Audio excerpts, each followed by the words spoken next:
Hello and welcome everybody to the January 2026 Harbor Commission regular meeting. This is the first meeting of the year of 2026. I'm Chair Adam Stanwyck and calling to order this meeting at 6:30 p.m. Ms. Rodriguez, can we please start off with a roll call? Commissioner Anderson? Here. Commissioner Cohen? Here. Commissioner Hymas? Here. Commissioner McCray? Here. Commissioner Nelson? Here. Commissioner Stedman? Here. Chair Stanwyck. Here. All are present. Thank you. Director Wiltshire, do we have any changes to the agenda this afternoon? No changes, Chair. Good to go. Great, thank you. Ms. Rodriguez, do we have any general public comment this evening?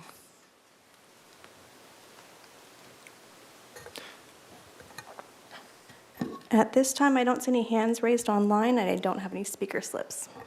Great, thank you. Also, too, to note, thank you to Mr. Lopez. He sent out a notice that there was no written public comment this afternoon as well. We can move on to the work group reports. I believe Commissioner Nelson has something to say regarding work groups. Yes, I'm going to do two brief reports, one on the strategic planning group and the second, the commercial fisheries work group.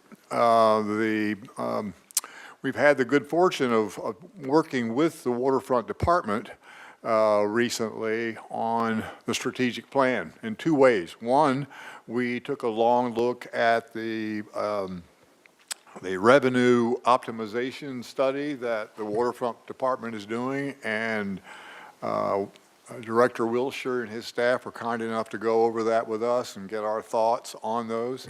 And then just this week, we met to discuss a framework and draft of the leasing policy that we've been talking about for some time, and I know we will see again. And finally, on the strategic planning part, I want to mention that in the back, in your documents, in your staff reports, is the city strategic plan. And as you may remember, the strategic planning work group made a decision with the commission's endorsement that we sort of hold strategic planning in abeyance until the city council conducted and finished their strategic planning review. That's now done, and would encourage you to take a look at that, because there's a number of projects that we've been working on and that we want to continue to be working on that now essentially have been endorsed by that strategic planning process, which I thought was a really good thing. And also in today's materials, there will be a discussion about the absence of federal money for dredging. And one of the things that has created is a situation where federal funding is not as available as it once was, so we have to look to state funds. So the commercial fishing work group has been sort of the champion of a project called the Ocean Collective, a partnership between the commercial fishermen of Santa Barbara and Santa Barbara City College to build essentially a boat yard and infrastructure, as well as a workforce development program that would be developed by SBCC right next door to basically create jobs in maritime trade and the blue economy. This week we will put in an application for a couple of $1 million for two projects. One is authored by the Waterfront Department, which is the Ice House, and the other is in fact an internship program at SBCC. So that's great news from a standpoint of our work group. It's a crazy process, and I hope that Nico is not, his absence is not because he had to work on that grant application, but the Governor's Office of Business and Industrial Development create these Byzantine grant processes that we're trying to figure out. But right now, it's the only money in town, is what I'm trying to say. And we were, the waterfront project, commercial ice facility, and the internship program were selected to go forward to the next step of consideration for funding. So that concludes my reports for the strategic planning group as well as the commercial fisheries work group. Great, thank you, Commissioner Nelson.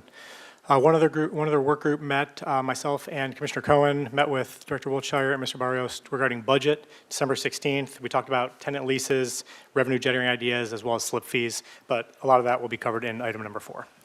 Wanted to move on to Harbor Commission matters, and item number 1, the appointment of Spencer Hymas to the Harbor Commission. I'll read the recommendation. The recommendation is that Harbor Commission welcome new Harbor Commissioner Spencer Hymas, whose term started January 1st, 2026, and expires on December 31st, 2029. So wanted to give a big welcome, and thank you for joining us. Congratulations on your term. Hey, welcome.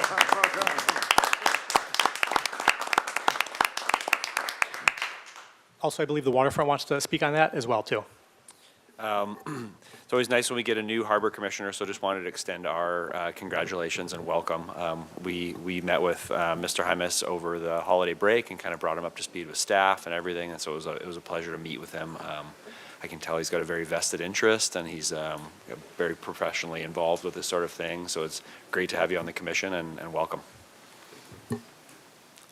Great, thank you. And I know we had a lot of interest. We had about 13 applicants apply to City Council. And also, too, just wanted to give Commissioner Hymas a chance to speak on behalf of his new term. Yeah, hello everybody. Haku Aku, Spencer Kakti. My name is Spencer Hymas. My family is Smuich, Chumash. We're from the villages of Siokton and Swalcho, Siokton is here in Santa Barbara, and Swalcho is an island on Santa Cruz Island, which is now commonly known as Limu. We're from Limu, commonly known as Santa Cruz Island. And I am an indigenous rights advocate. I'm a waterman and a descendant of the coastal band of the Chumash Nation.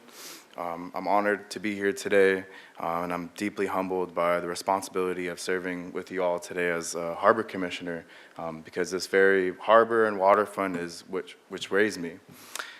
Growing up in Santa Barbara, the waterfront was never something separate from our daily life, and it was not a backdrop, but it was a teacher to not only me, but to our whole community and our family. And as a kid, I remember mornings at West Beach in Siokton. We would always load up our tomo for trainings, honorings, ceremonies, paddle outs.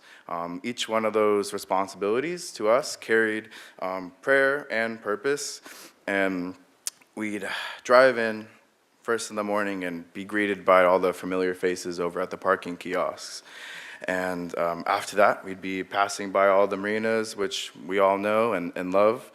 And after that, settling into the launch ramp, we'd load up our ballast, call our crews. My dad's actually here, David Hymas, who's a captain for our tomos. And after launching, we would stop by the Santa Barbara landing, grab our snacks, grab our waters, and just kind of prep for the day after that first crew goes out. And once we were on that water, something special always happened to us. As we paddle throughout the channel and out to the ocean, boaters would wave to us, and they still do. Paddlers, kayakers would call out to us, "Good morning." And as we paddled past that wharf singing our traditional songs, anglers fishing would pause, tourists would lift up their phones, and for one moment, it really felt like the harbor paused for one breath altogether. Couple miles out, when we turn around, and we would stop to pray and really just take in the absolute beauty of our coastline, which we call Santa Barbara. The same coastline which my ancestors navigated for thousands of years. And it's how deeply woven this harbor is not only into my life, but I know our entire community of us sitting here. During TOMO trainings, it often feels like we're quietly watched by longtime harbor users, city residents, and visitors. But many of these practices to us are sacred and they're closed in my culture. So there are a few moments where we can really properly stop what we're doing and be able to talk with the public, educate the public on what we're doing and how much responsibility that we hold with our maritime culture. and which is a shame because we would love to be able to stop, take the time to educate people, tell people what we're doing, why we're doing it, really show what our Tomol is and our maritime culture, because it's more, our harbor really is more than infrastructure. It's a memory to all of us. It's our livelihoods, it's our culture, and it really is all of our futures. And as Harbor Commissioner, I bring with me not only my indigenous identity, but a lived understanding of the harbor as a working, shared, sacred space, really to all of us. I believe, honoring commercial fishing, recreation, tourism, environmental protection, and cultural continuity at the same time. I'm committed to collaboration, solutions, that balance access with protection, ensuring that our harbor remains a welcoming, resilient, thriving environment for generations to come, and creating thoughtful, respectful ways for Chumash history and presence to be acknowledged, not as something in the past, but as something present and living. So I just really want to thank everybody. This is an incredible honor to be the first Chumash Harbor Commissioner to really represent our people as we deserve. We've been stewards of this coastline for thousands of years, and I'm looking forward to working with everybody and collaborating and getting some good work done. So, Kakinalan, thank you. Great, thank you, Commissioner Hermes. One of the things I always value about this Harbor Commission, everybody brings a unique background and experience that really helps shape the community. So I'm looking forward to it. Thanks.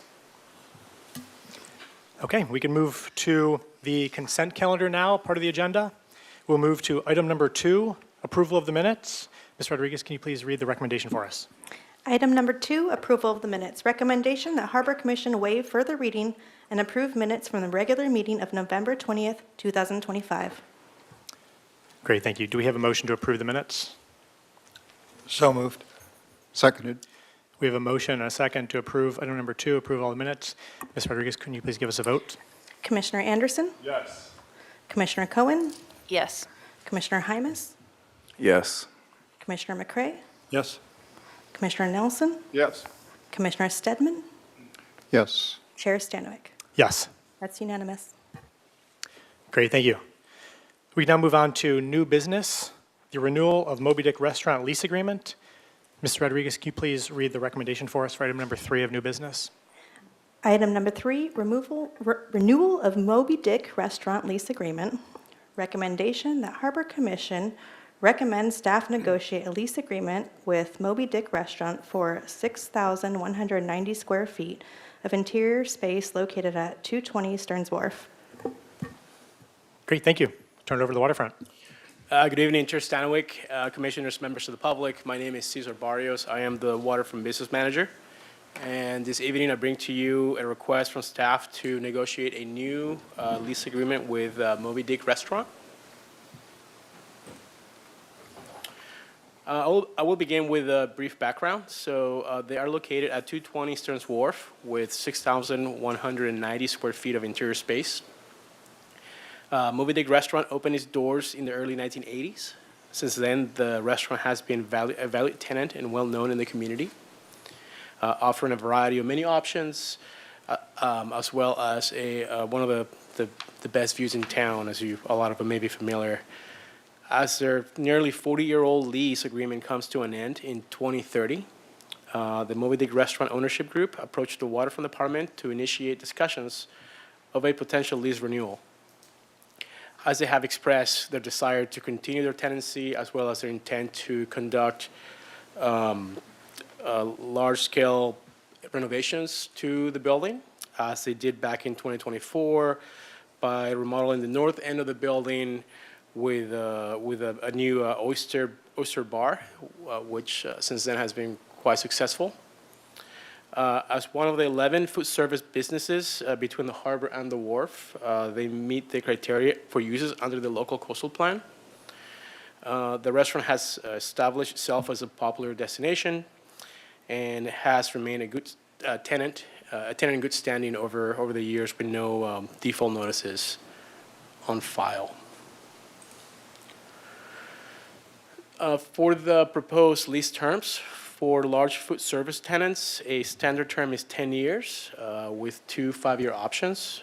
The new base rent will be calculated based on competitive market rates in the area, and an annual increase will be placed in accordance with the consumer price index, as most of our properties, actually the majority of our properties, follow the same guidelines. The percentage rent will be structured in a way that the percentage rent is reduced as the business increases their revenue. This is a new approach. Not new, it's new to the waterfront, but it's standard in the market as we've done some research over the last year. For example, initially the percentage rent will be 10% of gross receipts up to and including $5 million over a full lease year. Then in 9% in excess of $5 million, up to and including $8 million, followed by 8% in excess of $8 million and up to and including $10 million. And finally, 7% percentage rent in excess of $10 million in sales for over that full year. As far as maintenance and repair, the city, at its sole cost and expense, will maintain the entire basic wharf structure, meaning piles, pile caps, and the concrete foundations under the building and the structure of the wharf itself. In addition, we are adding a clause to allow the city to inspect the building annually to determine if any repairs or improvements are needed that are essential to the building itself, to make sure that over the years the buildings remain in good shape. On the other hand, the tenant bears the responsibility to maintain the entire building, including the building shell, the roof, and improvements on the premises, all mechanical equipment, including electrical, gas and water utility service, vents, drains, etc. And as I wrap up my presentation, I just have a few photos for you here to give you a perspective of how the interior looks. So on the left-hand side, you have a photo of their newly renovated oyster bar. It's been quite a hit at the waterfront. And on the other side, you have the traditional restaurant space, just Moby Dick's, which is also very popular with, and both, as you can see here, have one of the most amazing views. With that, today's recommendation is that the Harbor Commission recommend waterfront staff to negotiate a lease agreement with Moby Dick Restaurant for the 6,190 square feet of interior space located at 220 Stearns Wharf. Here you have the next steps if this recommendation moves forward, just to give you a perspective of what's happening next if you approve. So first, in order to negotiate a new lease, we would have to terminate the existing lease. This is one of the requirements for the city charter, considering it's a 40-year lease and there are caps, a 50-year cap for any lease within the city. So in order to negotiate with an existing tenant, since they have a 40-year lease, we will have to go on a month-to-month while those negotiations take place. If for any reason during the month-to-month process negotiations do not come to fruition, then we go back to the original lease for the remainder of the 5 or 4 years we have left in the lease. Then once that process is completed, we renegotiate the lease with the tenant. Then we bring back a draft back to the commission for review and recommendation to the city council for approval. And I'll be happy to answer any questions you may have. Thanks. Thank you, Mr. Barrios. I know we have public comment on this. We'll do questions from the commission, then we'll do comment, and then we'll go to a vote. So, Commissioner Sedman. Yes, thank you, Chair. Cesar, what is the timeline, assuming that this goes forward, when will you have the next new lease? Chair Stanaway, Commissioner Stedman, we are currently working on a draft lease, which is not, it's for a large food service space, in which Moby Dick Restaurant conforms to that size. So we have a template that we are currently working on that not only will apply to tenant spaces at the waterfront, but throughout the city. So we're trying to standardize our leases. So what you see here, the terms that I proposed to you are in line with what the city at large is planning to do. Timeline, once we get this approval, we'll jump right into discussions with the tenants. We'll have to terminate the lease and then go on a month-to-month. Once we go through that process, we'll start the negotiations and eventually come back here with a draft lease. Thanks. Just to follow, I think it'd be reasonable that we could be back at Harbor Commission in March or April with the revised lease, potentially, depending Okay. on how negotiations go. So it'll move along fairly fast. Thank you. Commissioner Anderson. Could you just walk me through again the need to move it to month to month? I guess my question, is there any fear of moving it to month would end the current lease early? Are we worried about not getting rent for the final 3 years or something of the lease?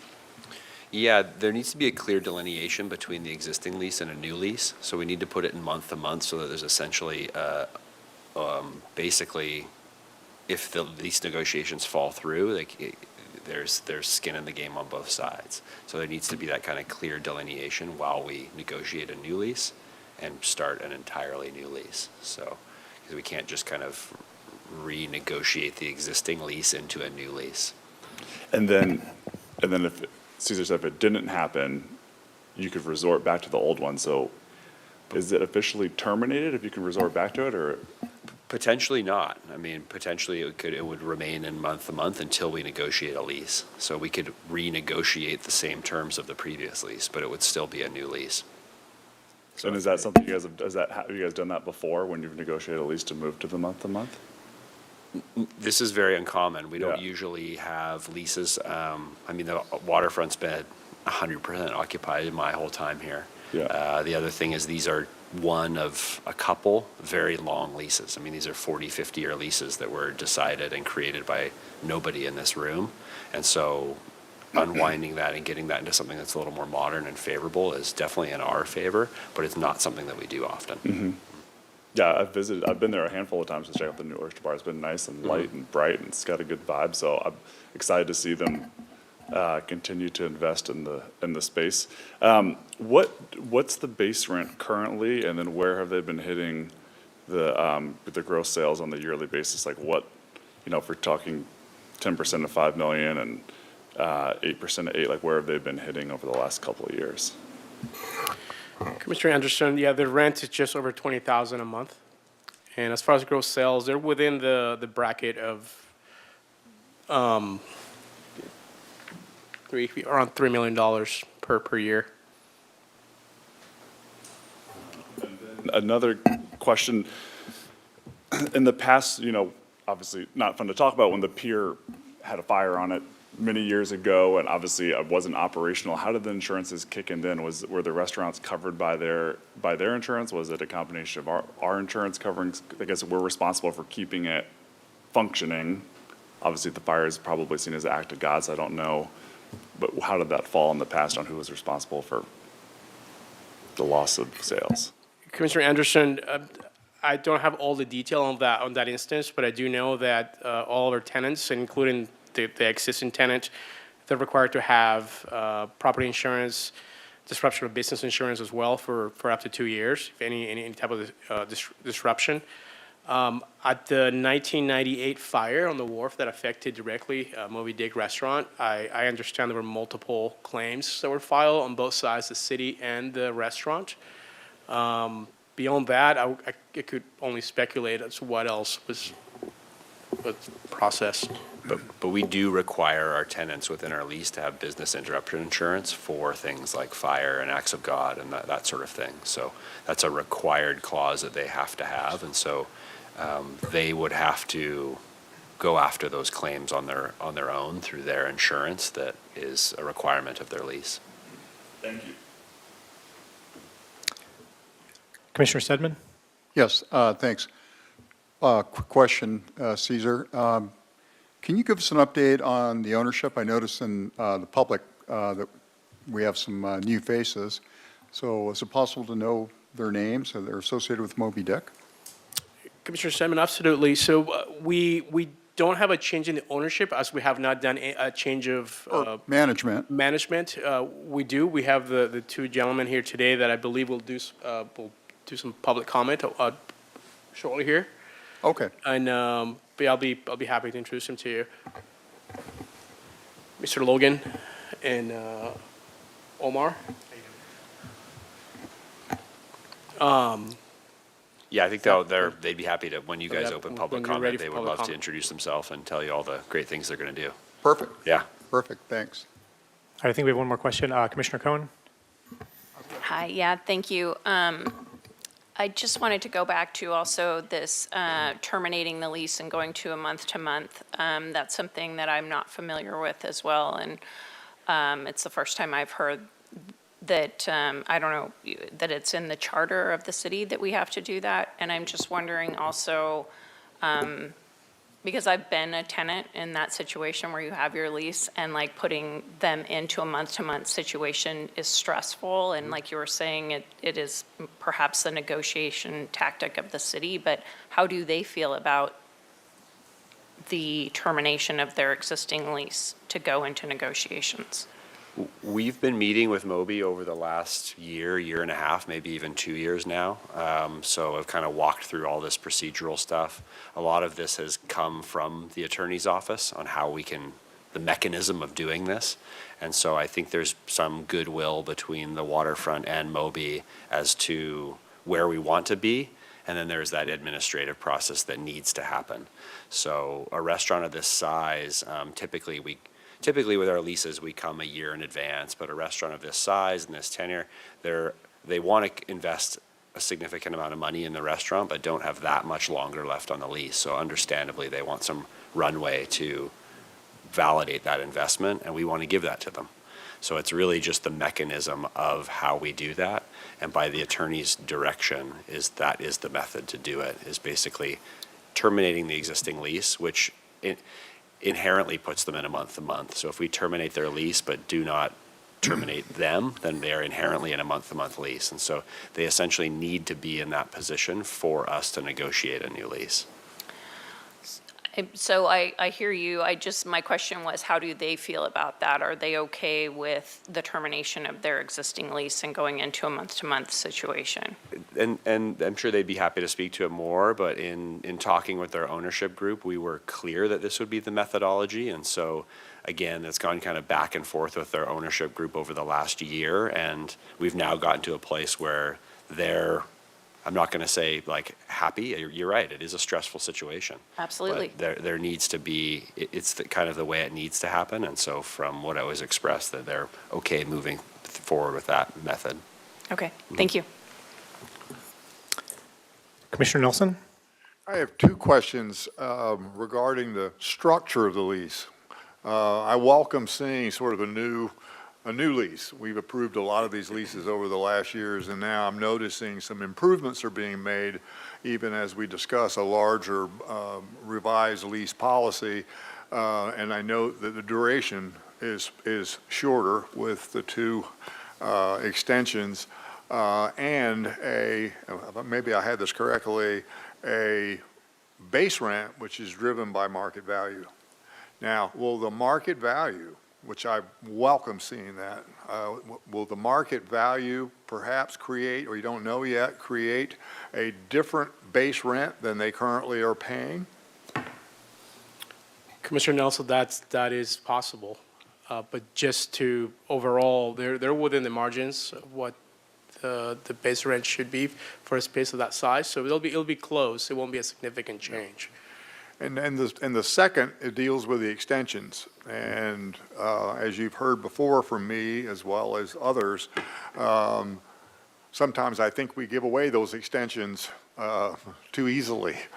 That in the real world, you have to achieve and earn those extensions. They're not just there. So recognizing the significant amount of money that the partnership is putting into the public's property, will that be reflected in a determination of whether or not to, in fact, provide an extension? That an extension is not a given, but when you achieve, we have performance benchmarks, when you achieve a certain level of investment in the property, then bang, you get a positive recommendation to go forward. I don't know if you're thinking that way or not, but I'm happy to be talking about that today. Yeah, Commissioner Nelson, I think that's a really good recommendation. A lot of the times we just kind of go on faith that the operators will do what they say at the outset of a lease, but I think entering into a new lease of this scale and time, I think it would be prudent and responsible on the waterfront's part to ensure that there was some tangible guarantee that there would be investment and capital improvement to the building, especially a building that's that old. So we can work on that with the Moby's ownership group over the next month or so and bring back something to you that would show up in that lease that would either be a business plan, a guarantee of capital improvement, a timeline, a structure that they are bound to through that lease agreement. So I think that's a reasonable idea. Yeah, because I've been in review panels for RFPs and the like, and it's quite typical that you see a operating pro forma submitted by an applicant, but it's another thing achieving that performance, that pro forma's goals and objectives. So it would kind of be nice if there is such a, if you do have a pro forma, that you can kind of track their track performance before a decision is made to extend it for another 10 years. So anyway, thanks. Okay, any other questions from the commission on this item? Okay, with that, we can move on to public comment. I believe we do have a speaker slip that was submitted. Mr. Carl Hutter?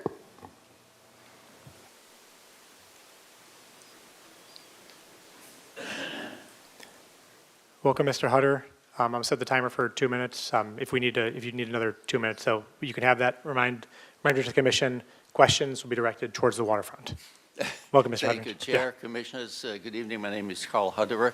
I'm the President and CEO of Moby Dick, and I come into this position by representing one of the, actually the majority owner of the restaurant, is the Community Environmental Council, which got into its ownership through a charitable bequest by a previous owner who left his shares to support the Community Environmental Council.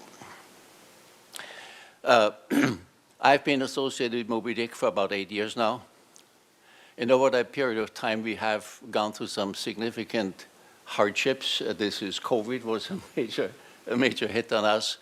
But we came early on to the conclusion that Moby Dick now being having started in 1980, and then rebuilt and reopened in 1990, is now close on 30 years old and needed refreshment. This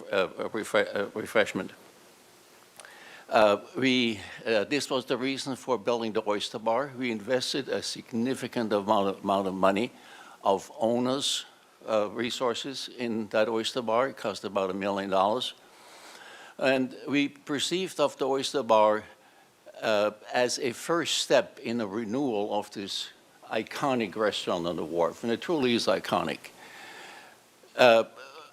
We looked at it as phase one of a renewal of the restaurant, and we knew from the beginning that going beyond that in the second and third phase would require more and even larger resources perhaps, and this was not possible, was not really realistic to do, and not realistic, unless we had enough runtime to recover this investment and ensure all the owners that they would get the money back and maybe make a little bit of profit out of it. So this is the reason why we applied early for a new lease. I'm sorry I'm overrunning here for a little bit, but if that's all right. And I want to thank the Waterfront Department, Mike Milchire and Cesar and other staff on Waterfront who have been very cooperative, and we have had good discussions together. And so what is in front of you, in fact, is the result to some degree of those discussions, of those interactions. It may well change a little bit as we negotiate details of that lease, but we're looking forward to that.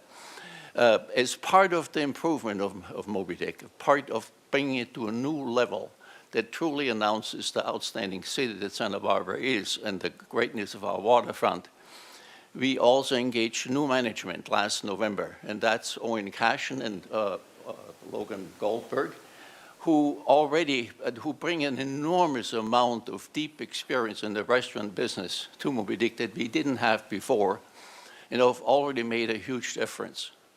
And so we are looking forward to working with them. Omar and Logan will bring Moby Dick to a whole new level of performance and a whole new level of guest experience. So this is the long-term outlook. I invite Omar and Logan to add something to that if they want to. Yeah, we're excited at the prospect of growing the business and coming on board and representing the city and making it a place that people are proud of. So if you guys have questions, we're happy to answer them too. If you have any questions, we'll be happy to answer them. Great, and thank you for the public comments. Appreciate it, yeah. And Okay, thank you appreciate very the much. perspective and the outline of the business plan. Yeah, Thank thank you. you.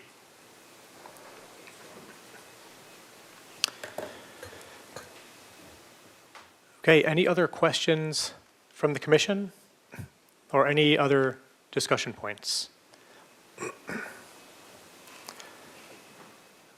Just a quick question for the waterfront. Who is the actual person or group that is being leased to? Like, who's the actual tenant here?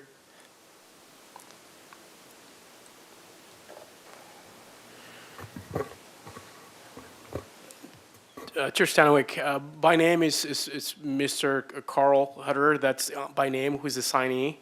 Got it. We do have the name of the corporation, which at this very moment I don't have in front of me. Okay, so an individual and a corporation is both the signee for this lease? That's correct. Okay, thank you.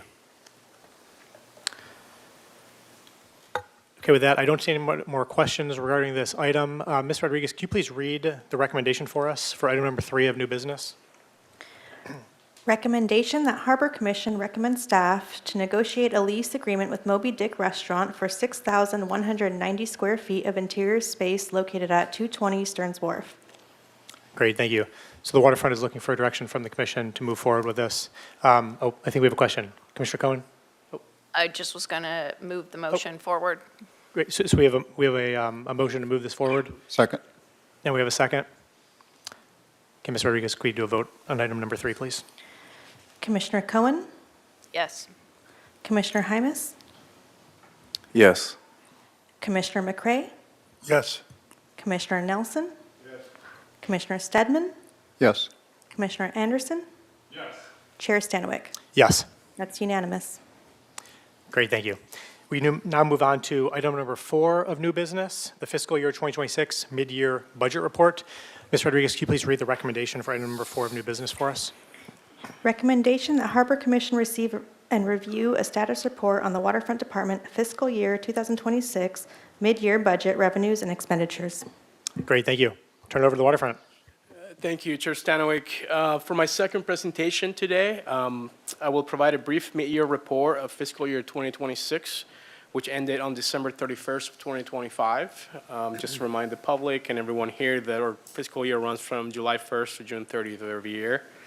For this year, just based on the data that we received from finance, who provides all the figures to us, we only have the reporting data through November 30th. We're missing the month of December, just to let everyone know as the figures you'll see here. So this table summarizes the department's revenue as of November 30th of 2025, which is roughly halfway through the fiscal year. Column 2 illustrates the annual budgeted revenues estimates.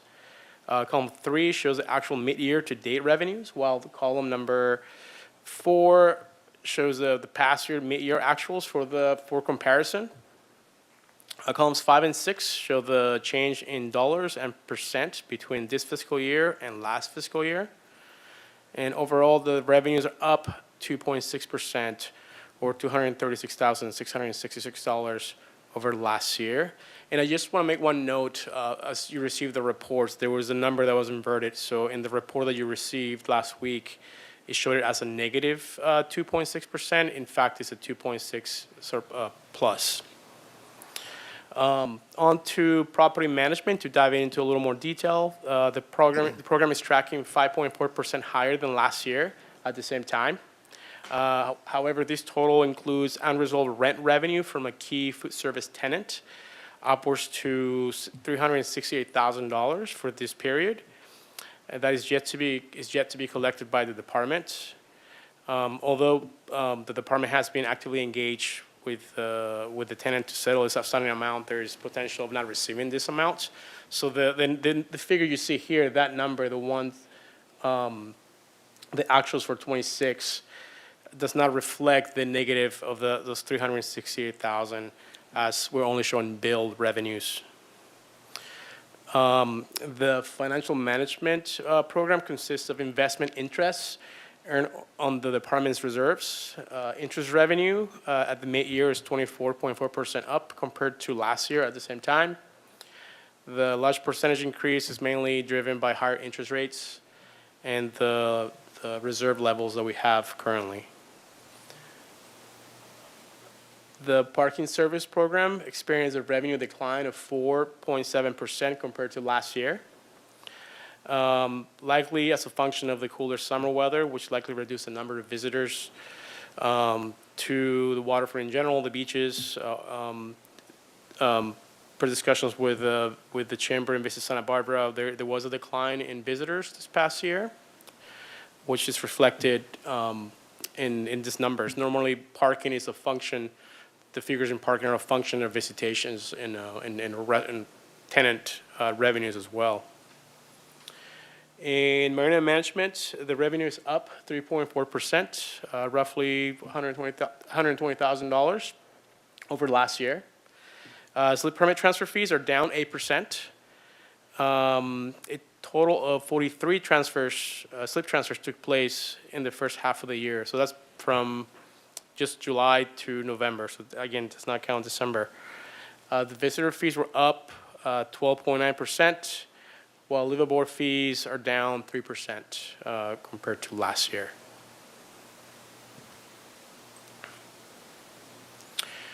For revenue projections, the property management program is expected to finish the year just over $1 million below the budgeted revenue expectations.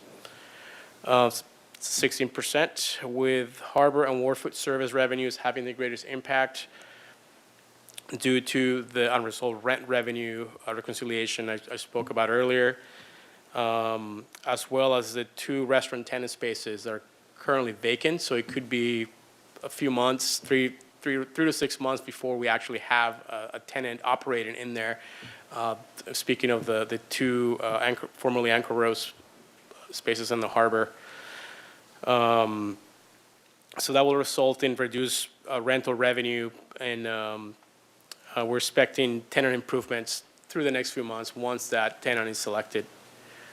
For financial management, again, it consists of interest earned on the department's reserves. The revenue is expected to increase by 0.7% over the budgeted revenues, which is good. Could be slightly higher, but we're trying to be conservative. And again, it will vary depending on the reserve balances and the interest rates. Parking services, we estimate to end the year 0.5% below the budget revenues, as the colder than average summer and the full weather impacted parking revenues. And as right now we are into the what we call the shoulder to slow season. It picks up around May and June, depending on the fog and again the weather. We're significantly a function of the weather down at the waterfront.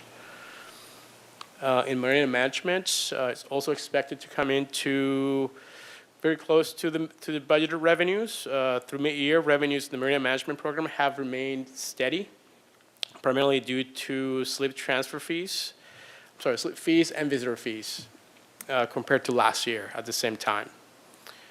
And we have seen a decrease in the number of slip transfers taking place towards the end of the year, the calendar year, which is somewhat normal during the November, December period of the year. But we're expecting it to pick up in quarter 3 and 4 prior to summer.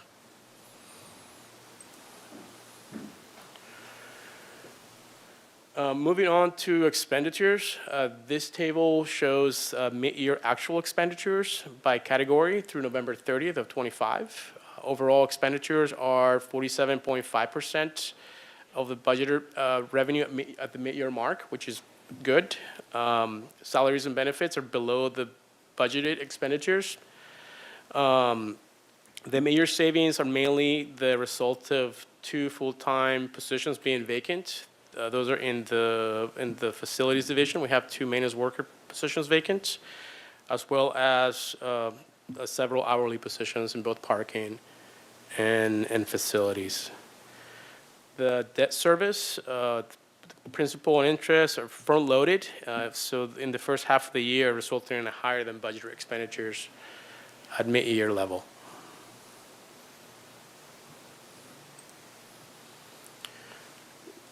This table illustrates the waterfront expenditures by program, matching what I described earlier during the revenues. And again, this data is through November 30th of '25. The table also includes the current encumbrances, which total $1.3 million. And these are funds that were promised by entering into contracts, so they're already shown in the ledger as allocated funds. All the waterfront department program areas are below the proposed budget expenditures at mid-year.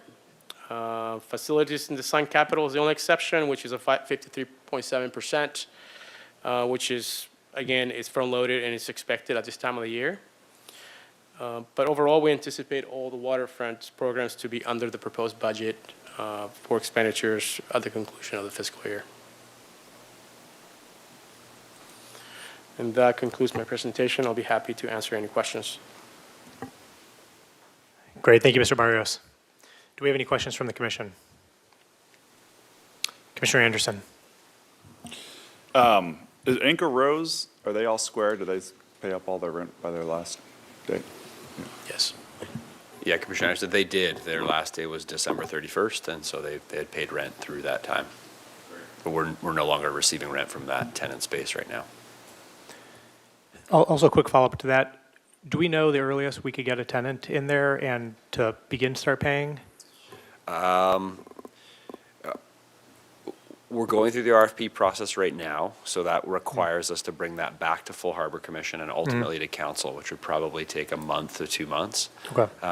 If it's very likely that tenant would want to do some large-scale tenant improvements, which would require a permit, which would put that in like the 8 to 12-month range. Oh, really? Okay. Potentially before they could operate, unless there was a tenant that was happy operating in that space as it is, and then they could figure out their permits and do that later. But pretty hard to turn around a permit for that kind of thing in under 12 months.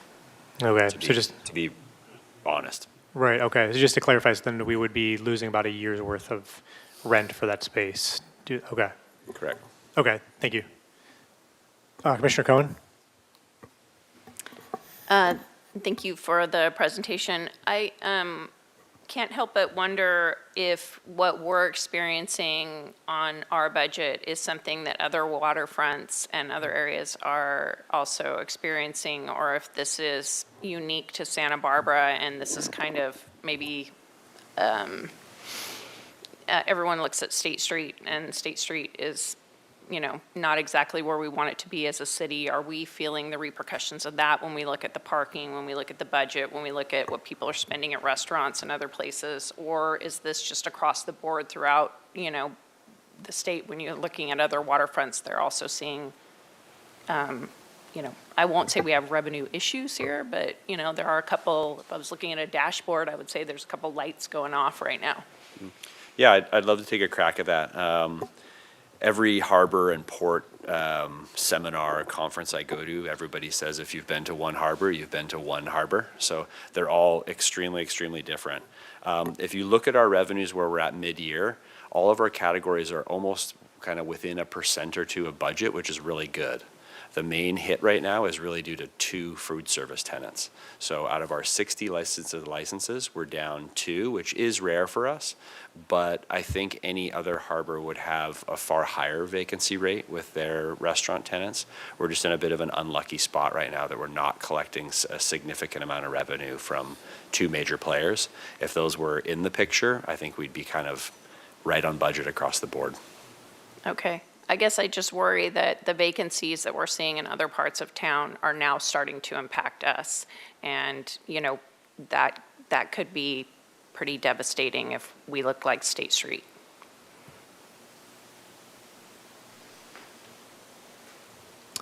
All right, thank you. Commissioner Nelson. I'm curious about to me, I'm worried about that dredging number. And I saw in Brian Adair's report, they were talking 6 to 8 million. And a 6 to 8 million hole in the capital program is pretty serious. And I don't know is the city well aware of that this major encumbrance is unavailable, and this will be the existential challenge for the harbor in the next year and a half, won't it? And so I'm just kind of curious do we have a plan B? Or is it just we're going to keep lobbying and hopefully get the federal funds? Or do we have a strategy, a combination of grants and public financing to actually overcome this deficit? Yeah, Commissioner Nelson, there's a lot of ways there. I share those worries with you. We have massive financial headwinds with some things that are fairly unknown right now. You've heard me talk about them over and over again at meetings. So within the last year or two, we've kind of run into about a $10 million headwind. Stearns Wharf, $3 million deductible that we were unaware of and are not reserved for specifically. $4 million a year for annual dredging that had been as consistent as clockwork for 30 years, and that federal funding was removed. So there's a $7 million hit. Our insurance bill in general going from $400,000 to $1.5 million, there's about another $1 million hit. So that's a pretty significant amount of money without us getting anything new or tangible for it.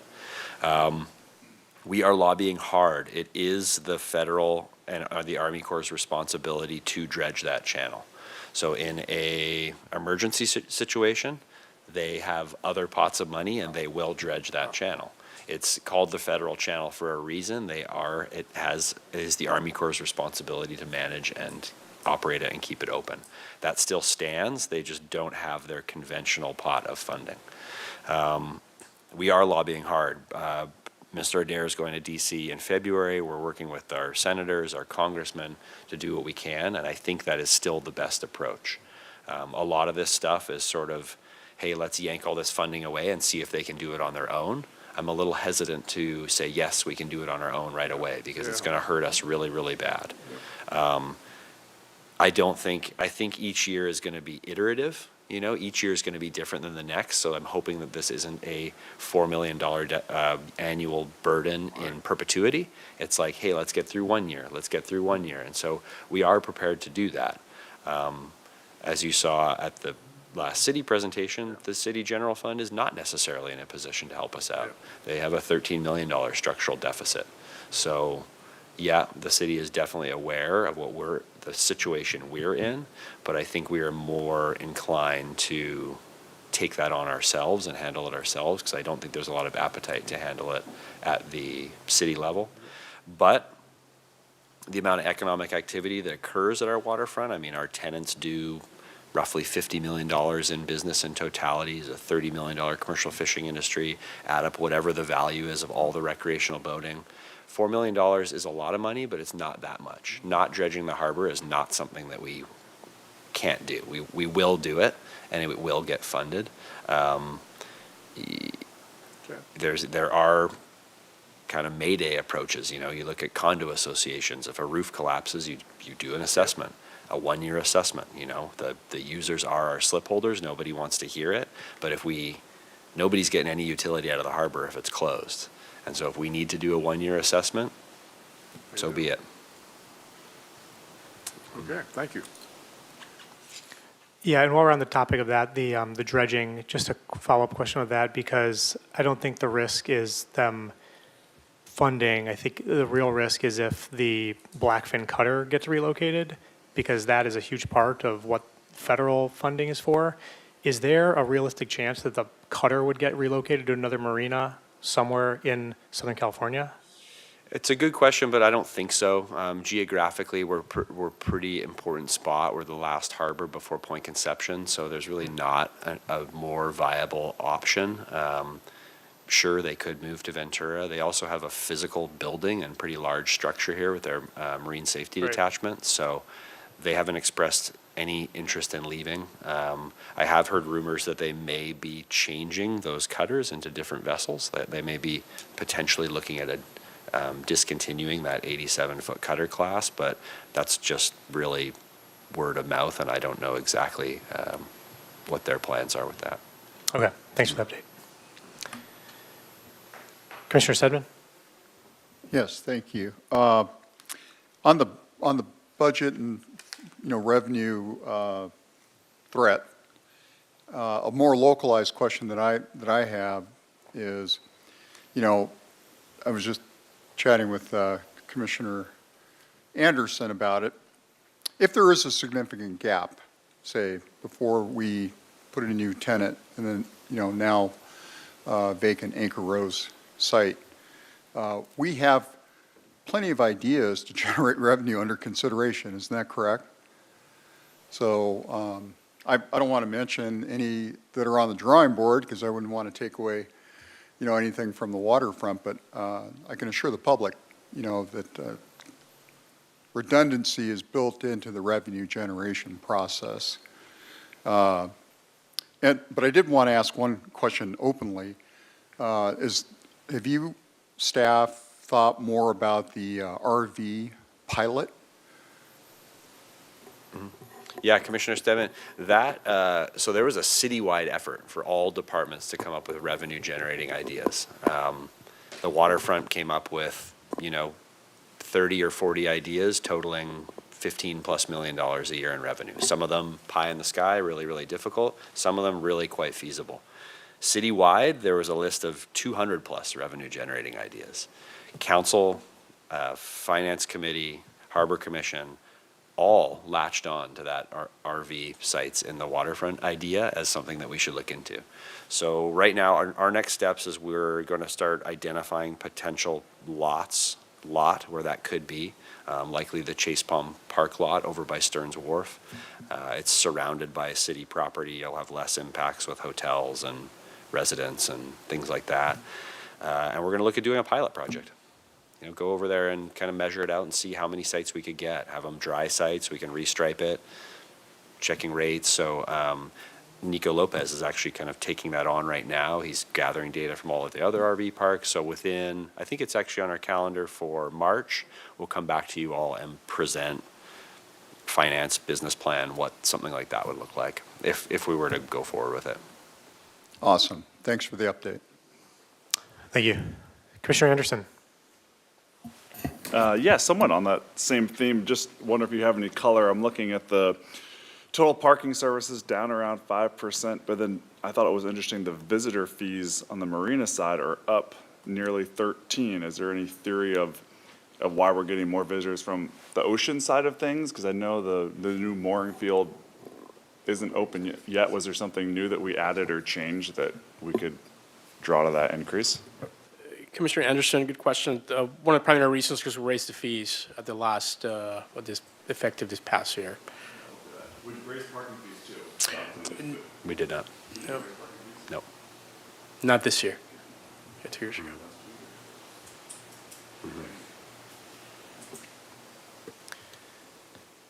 All right, any other questions from the commission?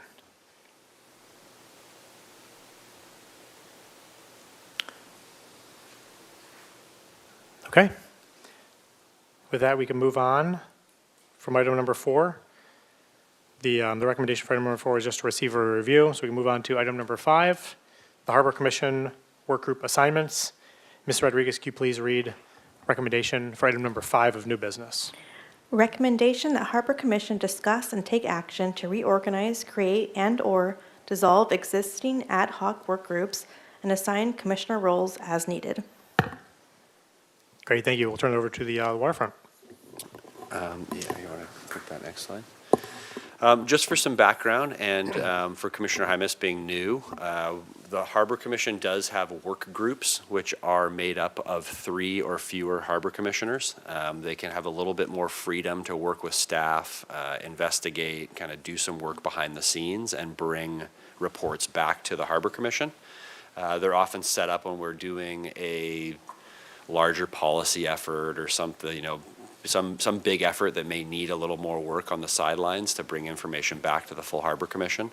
On the screen in front of you right now are the 4 existing work groups that are open. Staff, myself, wanted to give you all a chance, especially that we have Commissioner Hymas on board, to have a look at these. There's no pressure to change them or add. There are a couple of them that only have 2 members, so they could add an additional member. Something like the budget work group is a good way to kind of get involved with staff and see what things are going on behind the scenes. So certainly if anybody has the time and capacity to take on a relatively light load of work, I mean, it kind of amounts to another couple hours a month, or we'll typically meet once every couple weeks or when necessary. So just giving you all a chance to make some changes or not if you want to. So back to the commission. Great, thank you. And just to clarify real quick, how many times are you guys meeting with these work groups? I know budget, we usually meet 2 or 3 times a year, usually March, April. I know the strategic planning work group, you guys meet pretty more regularly. Just give us an update about how often you guys meet, just so the commission knows. From staff, we usually leave it to the discretion of the work group, so they'll make a request to meet with staff. I'd say as frequently as it would get is once every couple weeks, maybe. That would be considered really frequent, more likely once a month or so. Okay, great, thank you for the clarification. Yeah, so in this case, we can leave anything as is. We can add up to 3 commissioners to any work group. And additionally, if anybody wants to get removed, this would be the time to be, just to be updated for the upcoming year in 2026. I do believe we have a question, Commissioner Cohen. No. I was just going to say that I would be happy to open up a spot on the commercial fishing group if someone wanted to take my spot on that committee. I've enjoyed serving with the commissioners, but I've done that for 2+ years now. So yeah, be happy to open that up for someone else. Great, thanks for the update. So would any commissioner like to add themselves or remove themselves from any of, can we get that back up? Yeah, so with that, does anybody would like to add or remove themselves from any of the work groups? Yes, Commissioner Hymas. Thank you. Yeah, I would love to be able to join the commercial fishing work group. I just recently started commercial fishing with, so I'm forgetting his name, urchin diving and crab with Jason Woods. Sorry, I'm blanking on his name. And I'd also love to join the budget work group. Yeah, if no one else joins both of those. Thank you for opening that up. I appreciate that. My pleasure. Great, thank you for that. Is there any other changes that we'd like to make to any of the work groups? I would just like to thank our new commissioner for stepping up and joining these work groups. Agreed, yeah, thank you. Okay, so with that, it looks like. I'll just say, I'm the only one not on there. I don't know how I got 86 from the budget group, but I think it's a great one to, it shows you obviously the line item for every item that touches the harbor. It's a great group. I was there for 2, 3, I guess almost 4 years. So I don't feel like I need to go there. I mean, the one that I would be interested in was the RFP request for proposal work group, but if you guys have been working on that for a while now, I don't know if you have so much momentum where it's not necessarily makes a lot of sense for me to step in, but I'd be willing to surrender the seat on the RFP after we finish the one we're working on now to Seth, if he wants to. Well, if you guys make a motion today, then we can't meet with more than 4 of you, so that will be, whoever you tell us to be on these work groups today, we'll go with that, but it can only be. You guys are a maximum. finishing something up. We're reviewing proposals for Anchor Roads. Yeah. So once you guys wrap that up, maybe. Right, that's what. Okay, that's sounds good. exactly what I'm saying. Sounds good. Got to get my name back on there. Okay. Slacking. That's a good one. So just to clarify, I think the consensus is we'll leave the request for proposal work group as is for now? Yes. Right. Okay. Yeah. Yeah, then after we wrap up the Anchor Rose proposal, we can add that on as another agenda item right after that. Great. Okay, so I think the big change is we are going to, actually, any other deliberation or comments from the commission regarding any of the work groups? Oh, Commissioner Hamas. Oh. Commissioner Cohen? I was going to say, I know we were going to take a break from the strategic planning work group because we were waiting for the city to come through. Do we need to continue that work group? Commissioner Ford was really like pushing that through. I don't know who the chair is right now or if we figured. Yeah, I think where we left it was we were kind of using it to help with those revenue options and now this leasing strategy. And so I think it would be useful to have that it's still in existence to go as sort of a set of eyes for this draft leasing guidelines policy before we bring it back to the full Harbor Commission. So, but there is one more spot available on there, I believe. Seth? I thought. Well, should we update? Can we update as we go? I thought we were assigned to the strategic planning. It was the commercial Commercial fishing and the, yeah, it would be helpful to, Yeah. Is it, You want to be on the strategy? Okay, okay, so that means we would have a full, excellent. we would have full amount of commissioners on all four of the commissions. Okay, so just to clarify, would we be able to get that screen back up real quick? So we would be adding Commissioner the work Anderson. group. Oh. There you go. Yes. Oh, and then Commissioner Jaimes to the budget. Yep.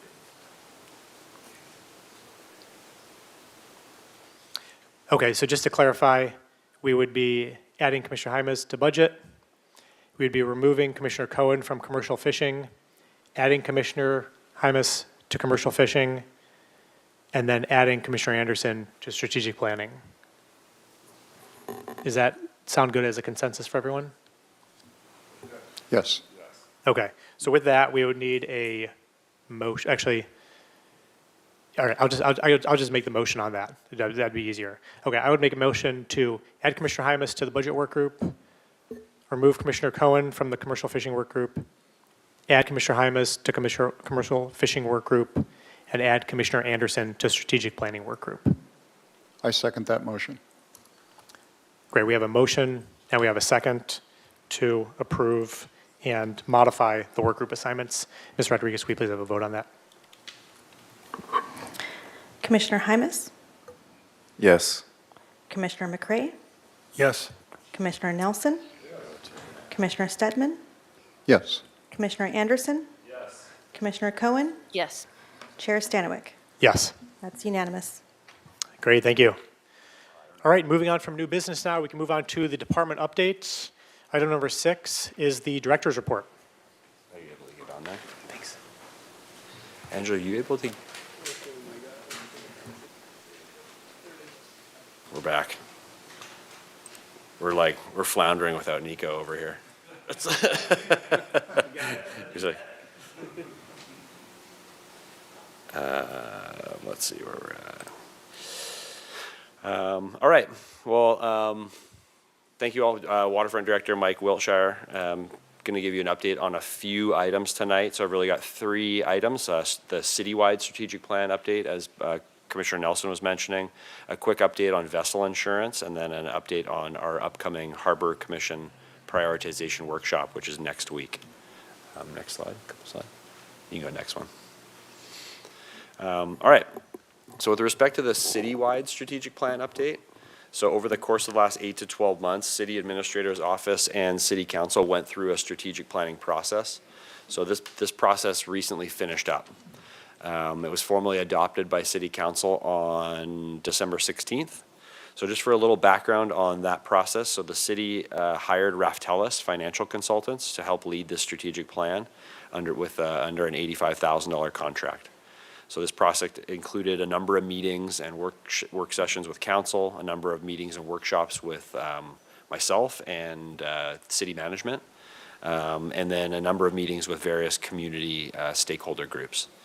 So the final output of this strategic plan was attached to this staff report, so online. It was also attached to the December 16th council meeting report. So it included a strategic plan with priorities and objectives for the entire city, not just the waterfront, and a one-year work plan with much more detailed tasks and objectives. Next slide. There's too many words on this slide, but I'm not going to read them all. So just this, in bold, it highlights what City Council landed on as the 4 major city priorities. So stimulate economic and community vitality, strengthen housing and community services, enhance community resilience and safety, and ensure a thriving city organization. So beneath all of those priorities, and it's in the strategic plan as well, are a number of objectives. So they're slightly less broad than the priorities themselves, but still kind of broad and fairly all-encompassing. So a couple of those would be support a thriving economy, increase housing affordability and production, achieve financial stability. So that gives you a flavor of the types of objectives that end up under the priorities. Next slide. The first year work plan, this is where all the individual departments really got to kind of add their part. This is a much more detailed laundry list of more specific actionable items and tasks that serve the broader objectives and priorities. So this entire first year work plan was also included as an attachment to this report and the December 16th council report.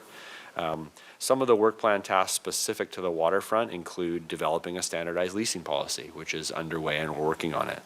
Identify policy and infrastructure projects that support commercial fishing and the blue economy. Review options to provide greater access to slips, mooring, and waterfront recreation. So this is just a few of the dozen or so that are waterfront specific, but it's nice, as Commissioner Nelson mentioned, that these are landing in not only the citywide and council's priorities, but then we can also mirror those as our priorities, which we have been over the last 8 to 12 months. Next slide. This is my last slide on the strategic planning bit. So now that the City Council strategic plan and process is concluded, we can kind of ensure that our waterfront strategic planning goals and process aligns with citywide priorities. So this is exactly what we were sort of waiting and pumping the brakes for. So in the near term, we're planning to continue our strategic planning process through continuing these revenue generating efforts, which will be built into our budget process, which we're entering into. Continue working on developing standardized leasing guidelines, which we met on this week with the work group, and we'll owe that back to the Harbor Commission within the next couple months. And really kind of dig into all these city council objectives and support the waterfront specific objectives that are called out in city council's strategic plan. So I do have another quick updates on a couple more items, but this was sort of the bigger one, so I wanted to just see if there were any questions from the commission on this item or comments. Commissioner McCray. Thank you for the presentation. I was just curious as to whether the standardized leasing guidelines that are to be developed would be harbor-specific standardized, or would the standardized guidelines be across airport and all city leasing? They would be across all city leasing, so I'm working with Chris Hastert, our airport director. They're the other major leaseholder within the city. I believe they have over 100 leases. We're the next in line, and then Parks and Rec has a few as well. But because leases are ultimately approved and under city council, it would make sense to have these guidelines be a council-approved document. In meeting with the work group this week, it would make sense to have subsets of that leasing policy that are specific to waterfront and specific to airport, because we do have different drivers. A lot of our leases are governed and in place with the local coastal plan as the backing, whereas the airport leases are more driven by FAA requirements and kind of their needs. So it would be good to have kind of subsections of those leasing guidelines. Thank you. Commissioner Nelson? While I appreciate the fact that there are projects or policies designated specifically for the waterfront, does the city envision overlapping? So, for example, I noticed in Parks and Recreation, I assume that's what P&R is in this, the metrics on this, they're supposed to work to bring in new community events and activities and all of that. And we talked about that sort of thing as a way of increasing revenues. So will there be any overlap, or is everybody going to stay in their lane when it comes to these projects? I think the goal is overlap. We've kind of worked this project together. And that was the whole goal for waiting, so to convey Well, and telegraph that we were waiting and willing to play. And the same thing goes for S&R. Is that sustainability and resilience? They've got a big bite of this. So, anyway, that's great to hear, is that there can be some exchange. Because some of the things that they're going to do for State Street in terms of working with real estate groups and stuff like that would be kind of nice for us to have access to those same real estate groups as well. So, particularly if we're going to look at tenant mix and revenue optimization. So anyway, that's great. Thank you. Commissioner Cohen? I can't resist asking about on one of the slides, it was saying that the city, regarding the permitting process, and we're seeing right now within the harbor how that extremely slow and, it just is a mind-boggling process if you've ever been through it, how it impacts our ability to make revenue here in the harbor, or, and it impacts the tenants, it impacts everyone. Are you privy to any of the conversations on like how quickly they're going to be trying to fix that process? Is it going to, could it help our situation at Anchor Rose within the harbor? So I just feel like that's just such a huge problem within our city, and it's, a lot of our problems are just symptoms of that.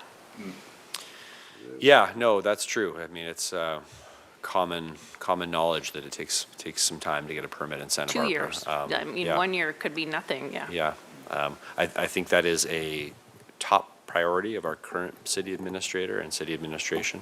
I did ensure that there was a very specific item on that work task that is not only the city permit process at large, but how we can help streamline our own tenants' permit process. And so that if that means Waterfront or whoever the actual department landlord is taking on some of that burden, some of that administration to try and crunch that timeline down a little bit, we're more than willing to do that. And so as a part of this, these conversations are starting. Hopefully we have a tenant who's getting in there within the next month or so. So I don't know how quickly that is going to streamline, but even the fact that it is prioritized by council, it's kind of a direct thing to point to say, hey, we need to kind of do what we can to make these go smoother and quicker. So that's what I have to offer up as the waterfront, is to take on as much of that load as we possibly can to alleviate some of the pressure that's on the community development department, and take on some of that financial and inspection and whatever burden that we can take on internally as landlords of our own tenants. I would love to do that. Thank you. Okay, I don't see any other questions from the commission. I think we can move on to the vessel insurance update. Next slide. This one will be brief. I know you all wanted a quick update. They'll probably kind of do updates on this every few months. As you all know, as of January 1st, the vessel insurance is now required for all vessels moored in the harbor and our anchorage and mooring fields. Huge thanks to Harbor Commission. This was a 2-3 year lift, a lot of engagement with the public, a lot of trips back to Harbor Commission. We've continued to notify slip permit holders and all those in the anchorage and mooring field. We're really early into it. What is it, January 15th? So we're 2 weeks in to a pretty major new requirement. As of January 1st, we've had over 500 valid proofs of insurance submitted. This is good. I think this is roughly 45% of our slip holders, which in the first, that was as of January 1st. There's a giant stack on our administrative staff's desk right now, so they're coming in daily, which is nice to see. So I think this is excellent. We have, I think in the staff report, we reached out to Santa Cruz because they recently went through that, relatively recently, maybe several years ago now. And they said within the first 6 to 9 months, they had something like 60 or 70% compliance. So I think I'd say based on these numbers being 2 weeks in, we're either ahead or right on track for something like that. So we're going to keep pushing the advertising, pushing the notification, providing support as well as best we can. Reminder to the public and boaters, so owners have 60 days to provide proof of insurance. That was extended from 30 days through the process, so they have 60 days. So we'll see where we're at by March 1st, and then work with those who are still uninsured to get insured. That's the goal, is to make sure that all vessels have insurance and comply. So that was it for vessel insurance update. Again, I may as well take questions and comments on this one now. Yeah, I have a quick question. I know that one of the concerns we had was the administrative burden on the waterfront for processing all this. Just curious from you guys, how has it been with getting all these applications? It's been a lot. Someone owes our front counter staff a coffee or two, because with the combination of parking permit sales and insurance, so it's one of those things that seems easy when you make the policy, and then you realize you have to track 1,200 pieces of insurance that all expire at different times and get brought in different ways by people. Some physically, some by email, some fax, some mail. And so kudos to our front counter staff. They're logging it, taking it all in stride, and still smiling. And still selling parking permits. We sold 3,800 parking permits in 2 weeks, so it's a lot of transactions. Okay, thanks for the update on that. Commissioner McCray? I got it. Having been resistant to math as a young student, I ended up quite mathy as a much older student. And so now my question is, how long did it take Santa Cruz to get to 90%? Because that's not linear, typically. Yeah, agreed. No, I think it took them longer, a year or 2 years, and so we can kind of address that as it goes. This is a new policy. We can see how we want to enforce it and see how that actually looks. My guess, as with anything, that last 5 or 10% is the most difficult and the hardest piece of work. So I don't necessarily want to speculate on how long it'll take us to get everybody, but something that's going in our favor is that Santa Cruz did this 7 years ago. There was more harbors that didn't require insurance. This is more and more common practice for anybody transiting the Pacific Ocean off the United States for vessels to require insurance. So it's a real dwindling group of people who are operating uninsured vessels. And so hopefully that is in our favor as well.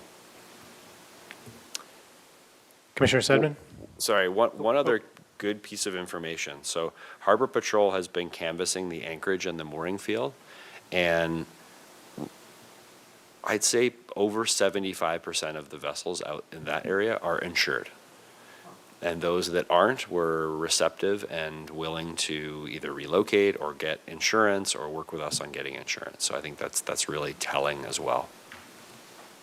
Yeah, thanks for the update. I would have thought it had been lost on the anchorage, so it's good to know that majority are. Commissioner Sedman. Thank you. Just a quick question about the boats and dry storage. There's no requirement for them, like at the sailing club? The insurance requirements don't apply to vessels launched at the boat ramp or non-motorized vessels. Okay, thanks. Commissioner Hymas? Thank you. Is there a grace period for boaters who don't have insurance right now, and what's the violation, and when will they get, is it a fine? When will that happen? How much is it? Yeah, it's a great question. The Harbor Commission was kind of integral in setting that up, and so As of now, our policy gives them a 60-day grace period. And so, as with a lot of things with the waterfront, once that grace period is up, we'll kind of educate and move along. We'll send a letter, we'll work with them, see if they're actively pursuing insurance or not. And so, the intent here is not to push anybody out of their slip, but the intent is to get all boats insured. And so we'll see how that unfolds and what kind of numbers we're dealing with. But the penalty eventually is termination of a slip or denial of permission to moor. That is the tool we have in our toolbox to work with. So at some point, that will be the penalty. I don't think that will be in the ultra near future, because we want to work with people and give them as much time to get compliant as they can. And there's really two different approaches. If someone's actively working with it and trying and sharing that information with us, as opposed to somebody who's non-responsive and not giving any indication that they're trying at all. And so, but our code does give us the authority to enforce that within 60 days.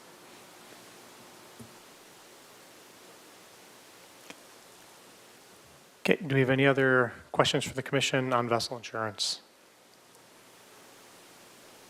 All right, we can move on to the commission prioritization workshop.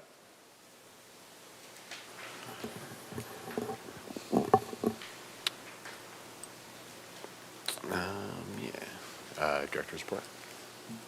Scroll down, or go to the last one. All right, so for the last few, you can skip a couple slides. It's like down. Yeah, next one. There you go, next one. There you go.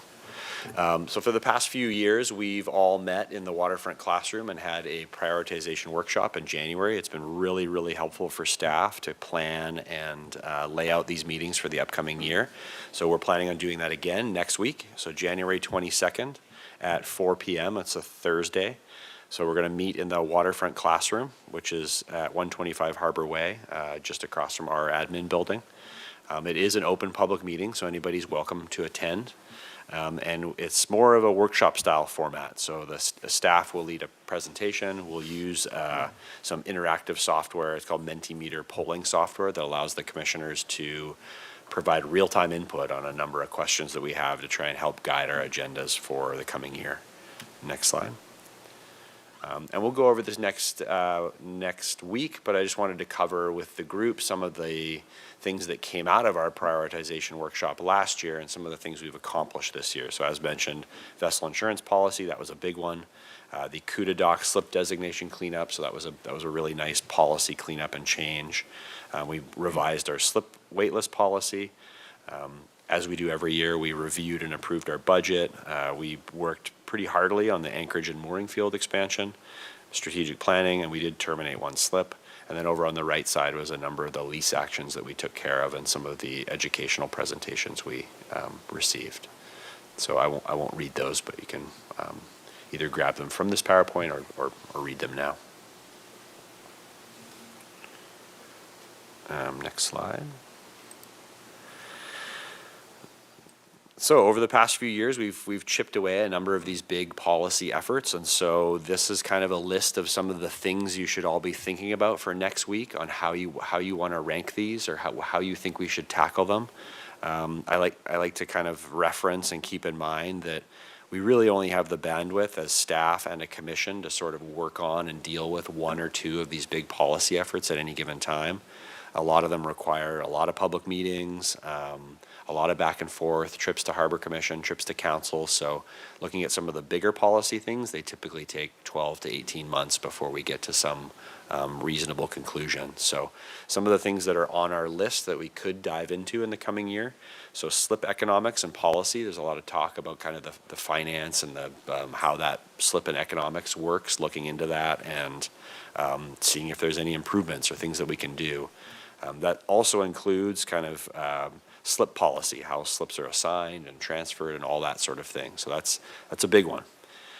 Commercial fishing policy, it's always kind of hung out there. We've sort of taken little bites of it over the years, but we've never really kind of opened the door and really evaluated our existing commercial fishing policy for any improvements or any changes we want to make. I think the last time it was updated was 2014, so it's over 10 years old. Parking policy, we kind of retooled our whole parking policy 5-6 years ago, and so there hasn't been a lot of complaints, demands, effort on parking policy. I think that's running fairly well, but that's certainly something we can dig into as well. There's always seems to be interest in business development strategy. Leasing policy, we're kind of working on that, but I'd still like to make sure that that's a priority of the Harbor Commission.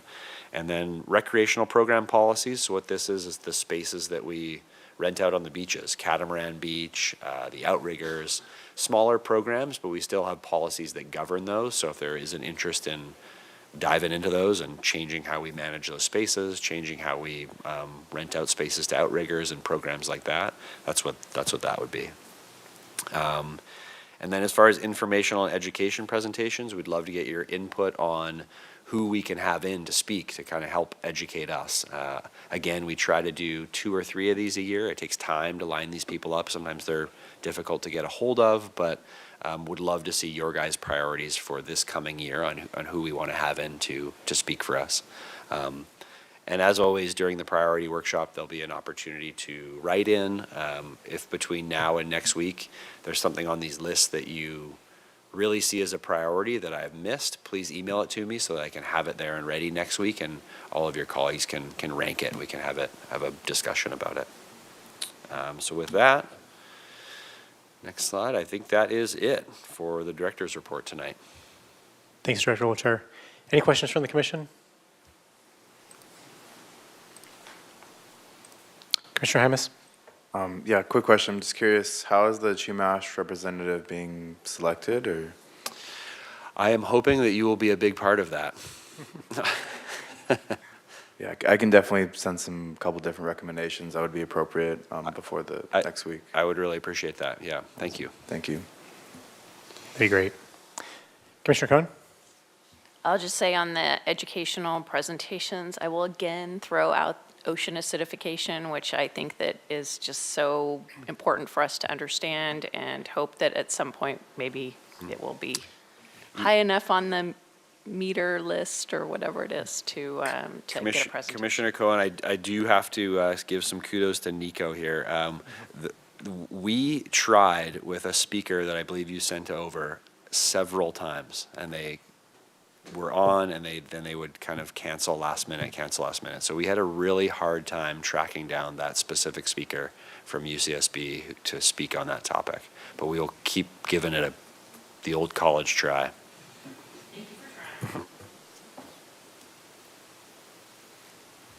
Any other questions from the commission? All right, well, thank you. We move on to item number 7, the business services report.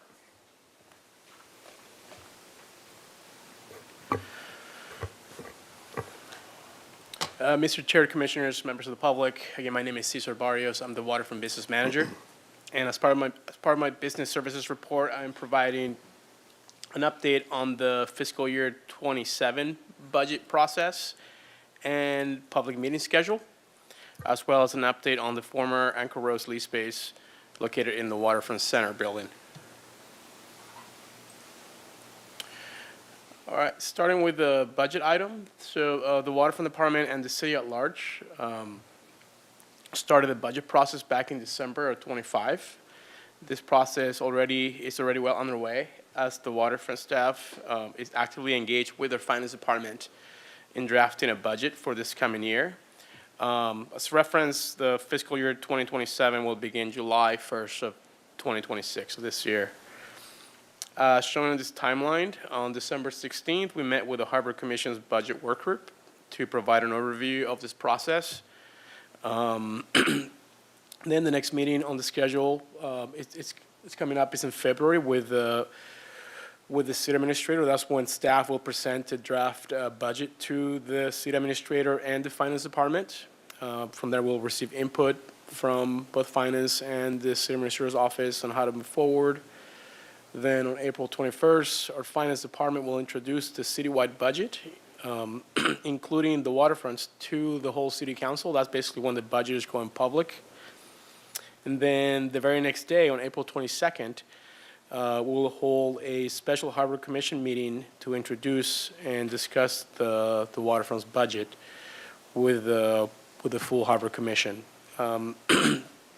This will be a public meeting, and just like as we've done in previous years, it will be held at the Marine Center classroom in the harbor, located in the 125 Harbor Way building, and it'll be from 4 p.m. to 6:30 p.m. And as we near the date, we'll provide additional updates to the public, as this is a good opportunity for the public to attend and provide input on this process. Then the next important date is April 28, where the Finance Committee will convene to discuss any fee adjustments with the Finance Department. This is the meeting that happens uptown where all the fees for the city are presented to the Finance Committee and then provide input. Generally, it's presented by the Finance Department, but staff from Waterfront will be present to answer any specific questions they may have as to any changes to our fees. And from there, follow any feedback and changes received from the Finance Committee and the various boards, including the Harbor Commission. The budget, again, is presented to the City Council on May 19th for a recommendation for approval. And subsequently, we bring it back to the Harbor Commission on May 21st for your recommendation to the City Council for approval. Then on June 2nd, the City Council will again convene for enterprise funds. So there'll be specific meetings throughout this process for general fund, and then on June 2nd, it'll be specific to enterprise funds like Waterfront Airport. And again, to discuss the entire budget process. And then the budget adoption takes place on June 16th for the budget to be effective July 1st of this year. We'd like to note that these are all public meetings, and again, I really encourage the public to attend, and they can reach out to me directly or the Waterfront front counter if they wish to know specific dates and times of all these meetings. I'll be happy to answer any questions on this item specifically if there are any before I move on to the next one. Commissioner McCray? Yeah, I just want to thank you for giving the public a second chance to come before us with respect to, how we've designed our budget proposal to the City Council. It's really important, I think, that people have the opportunity to see what we're talking about and come in and talk to us before we actually make the call as to what we'd recommend to the City Council for us. Thank you. Thank you. All right, I don't see any other questions. All right. So on to the former Anchor Roads lease space update. So just wanted to let the commission know that a total of 3 proposals were received by the deadline for this space. The deadline was January 7th. We received 1 for the upstairs space and 2 for the downstairs. The next step is for staff to review these applicants' proposals with the RFP work group, which likely will happen this coming week. And following that process, we will make a determination. There's a grading scale to determine the best applicant for both of the spaces. And also we have the opportunity or the option, if none of these proposals meet the criteria or the requirements that we're looking for, we can reopen the process. If you might have noticed, I'd noticed right before the closure of this process on January 7th, the media got a hold of this information. So since basically on the 6th, I was getting a lot of requests throughout the region on this space. But there was only a day prior to the closure. So, but we do have strong candidates. So I'll look forward to discussing this with the full work group.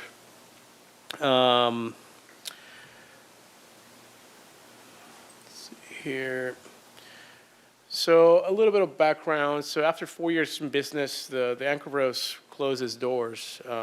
They were located at 113 Harbor Way, and then they vacated the building in December 31st of 2020, of this past year, 2025. The ownership notified the waterfront well in advance that they were not planning to exercise their 5-year extension. So they did have 2 more 5-year extensions, which they chose not to exercise and just return the lease back to the city. In light of that closure, we went through the RFP process that you guys described, and we're excited to find a new viable business that will take place in this spaces, and we'll be looking forward to a successful business. So with that, I'll be happy to answer any questions you would have. Thank you, Mr. Barrios. Commissioner McCray. Yes, Caesar, how secure are those premises currently from potential vandalism? Are they locked up so that nothing bad happens up there and downstairs?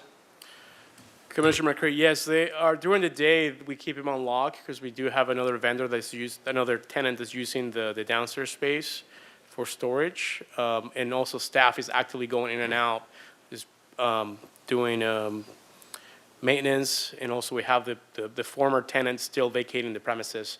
But once the building generally shuts down, the museum closes around 5:30 or 6 o'clock. The exterior doors are locked up, so no one's able to come into the building. The Anchor Rose space alone has exterior doors that you can lock from the outside, from the inside, and to prevent anybody from going in there when they're not supposed to. Commissioner Nelson. Are you kicking around any ideas of what you might do with that giant facility for 2 years? For 2 years? Well, I mean, I guess if we were talking about a process that if everything goes right, we're talking 8 months. But as Suzanne suggests, it could go 2 years. And if it does, it kind of would be nice to have some revenue generating activity going on there. I don't know. Yeah, Commissioner Nelson, that's a good question. I mean, if talking to at least 2 of the interested parties, they would hope with the business as is right now, they could operate as early as June. Mm-hmm. That's being hopeful, but they understand. Actually, all 3 applicants understand that the process could take 6 months to a year. With Director Wilshire, we've discussed potential ideas of how to use that space, either have some pop-up. Right. Businesses utilize the space. We are also taking the opportunity during this period to assess the building and also make any repairs. It's a historical building. Yeah. So there's some deferred maintenance that right now is the best time. We haven't been able to touch the space in over 30 years since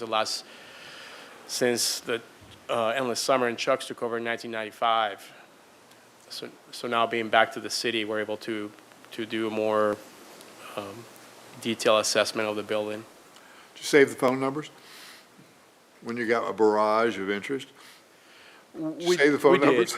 Yeah, absolutely. Okay. All right. I don't see any other questions from the commission. Thank you, Mr. Barrios. We move on to item number 8, the facilities management report. Yeah, I'll be taking this one tonight. Mr. Adair's out. It'll be brief. I realized I should have put this sooner. It's never good to end on bad news, but I think you guys, we summarized it at the start of the meeting. As the group knows, the federal government typically funds our dredging program. The Army Corps manages and operates that program and project to dredge our harbor mouth every year. It's basically, and almost like clockwork, a requirement. If we don't do it every year, the harbor will sand in due to natural sediment movement. So, next slide.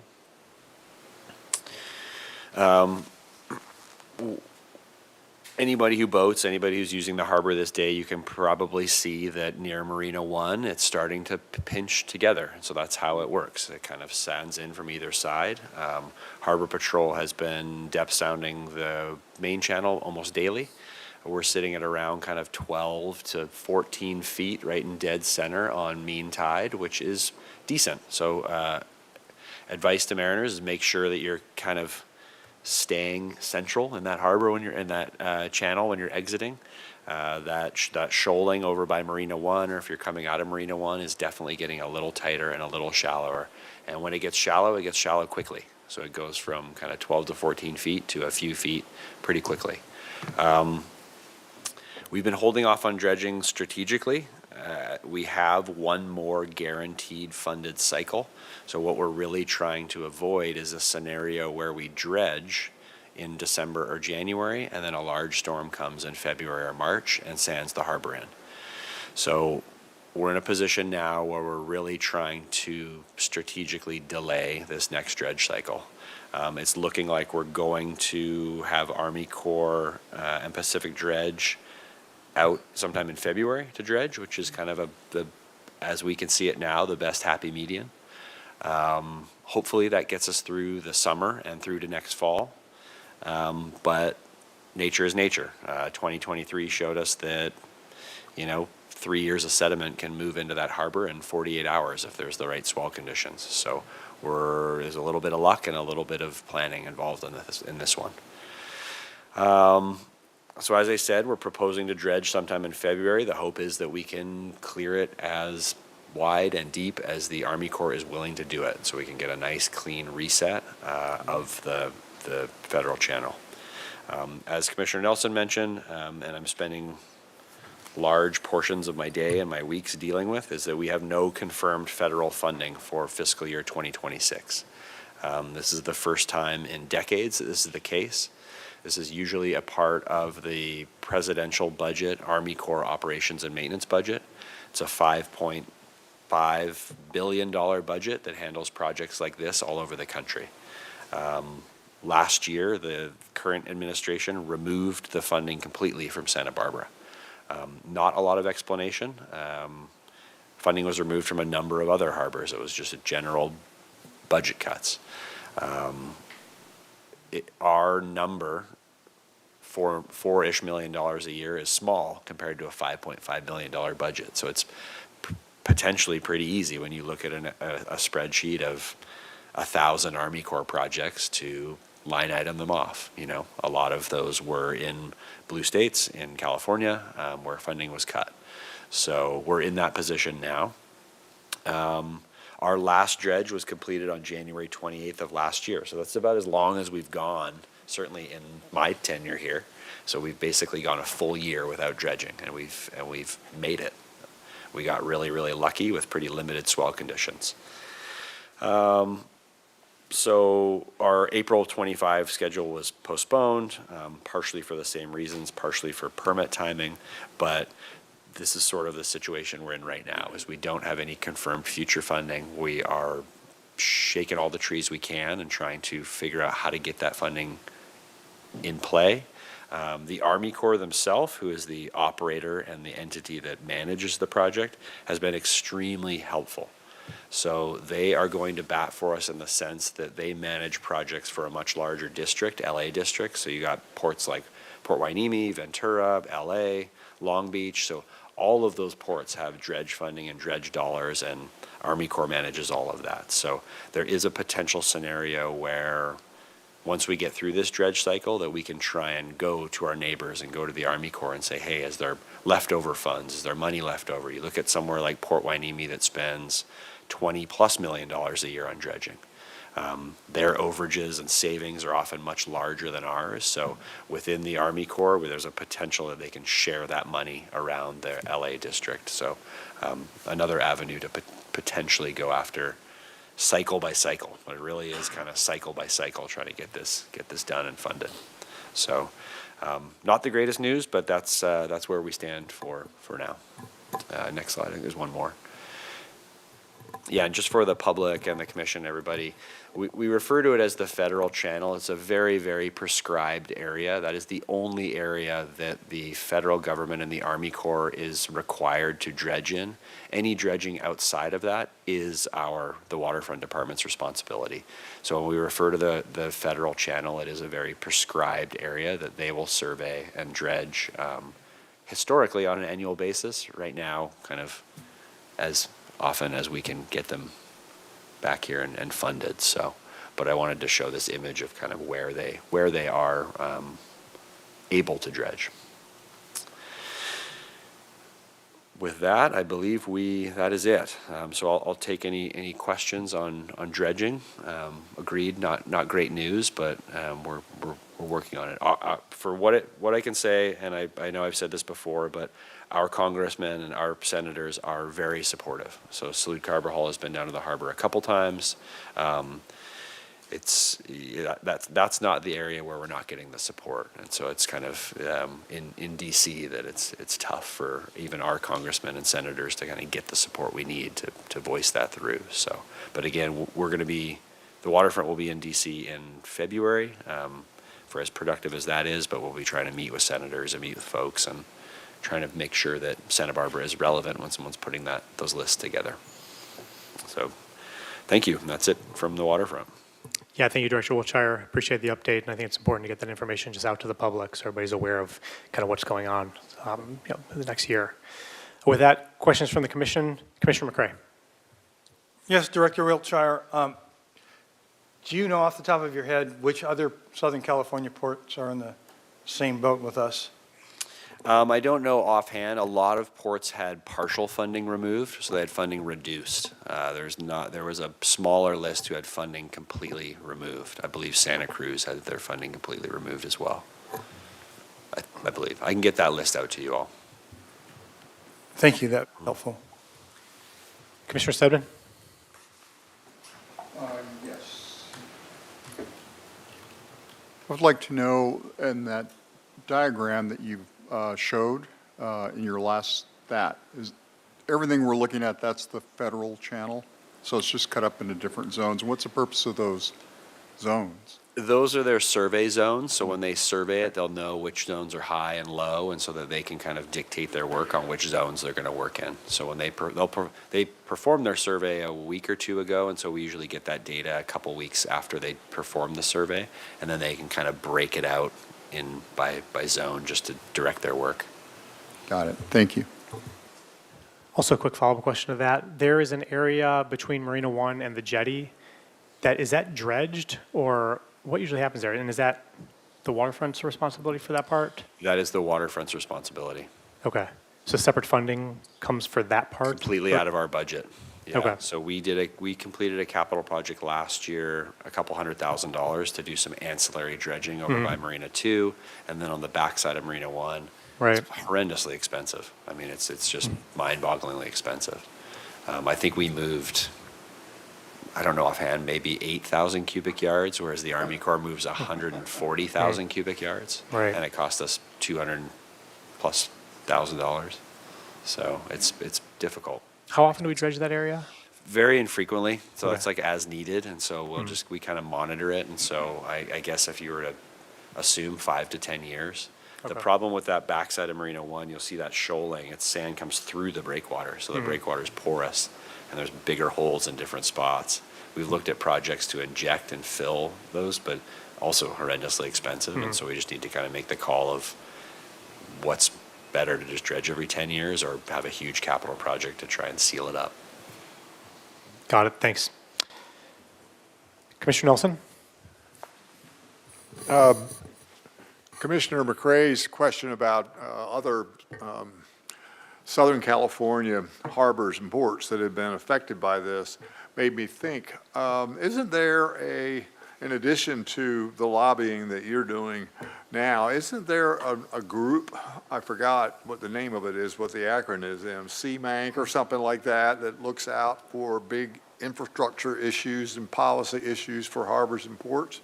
And have they, organized themselves and a voice, an organized voice that Yeah. speaks to DC? That's who we're going to DC with. So it's a CMANC conference with all of our kind of fellow What's that ports. stand for again? The California Marine and Navigation Conference. So, And we'll go to meetings kind of a couple times a year and liaise with CMANC quite often, especially right now. yeah. The tough thing is they're all our neighbor. We're essentially advocating against each other. Right, all kind of shivs So in your back CMANC is pocket. there kind of advocating for California and California's ports and harbors, but the reality is that some ports in California got funding, some didn't. And so we're advocating for Got it. funds that are within CMANC ports and Yeah. harbors as well, so gets a little tricky. Yeah, I guess so. Commissioner Cohen? Thank you for the update on the dredging. I just am wondering, because February's pretty soon, and that's going to be the last paid-for dredge, and I'm always a big plan, for the worst-case scenario type person. So what happens when we get through the dredging in February if we get a storm and things change in 48 hours? Do we go into the reserve funds? Do we try to, what does that look like? We put in a request to the Army Corps for an emergency dredging operation. It happened in 2023. This was a completely different pot of money. We dredged, that storm hit, and it closed off the harbor, and the dredge wasn't here. It took a week or two, which I think is a pretty short turnaround, depending on where all that dredge equipment is, but we make a request to the Army Corps.